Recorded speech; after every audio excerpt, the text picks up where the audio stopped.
The Galactic Empire spanned thousands of star systems, ruled from the shining capital of Orion Prime. For centuries, its scouts had cataloged new worlds, evaluating which planets merited contact or conquest. Earth, located in a quiet corner of the Orion Arm, was one of the many ignored. Too primitive, they had decided. Too fractured, barely out of their own atmosphere. Not worth the effort, but the Empire's arrogance was its weakness. What they didn't know was that Earth had changed. Quietly, quickly, and most of all, independently. Without aid, without alliances, humanity had advanced. Through war, necessity, and genius, they had built something new. It began with the project.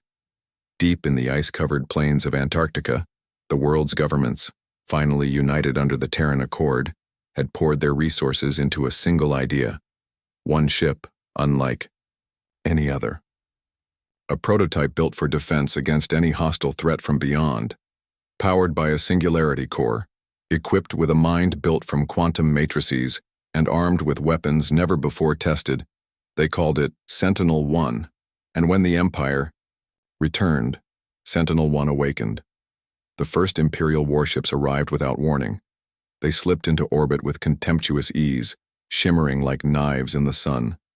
Their commanders gave no introduction, no negotiation, only a single demand: surrender and submit. Earth's answer was silent. Then the sky lit up.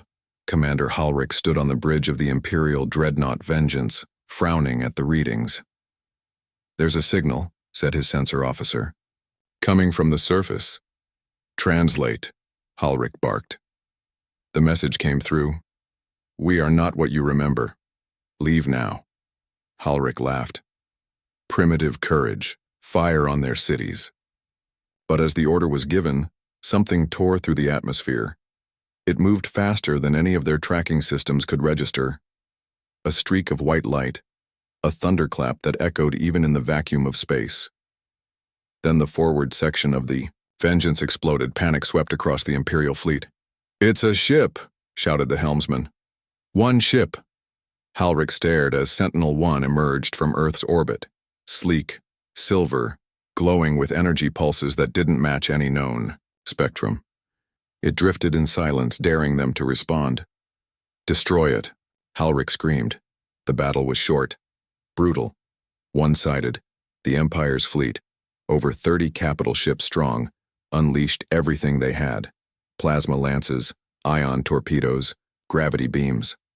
The prototype dodged, weaved, vanished, and reappeared, its movements more like thought than mechanics. Each return strike from Sentinel-1 wasn't just powerful, it was precise. Engines disabled, weapon systems melted. In some cases, the entire warship was sliced cleanly in half. Earth watched from below as the stars flickered with fire. In less than 20 minutes, the fleet was gone, and Sentinel-1 hovered, untouched. Back on Earth, General Davis sat in the underground command center, eyes locked on the screens. "Is it over?" asked one technician.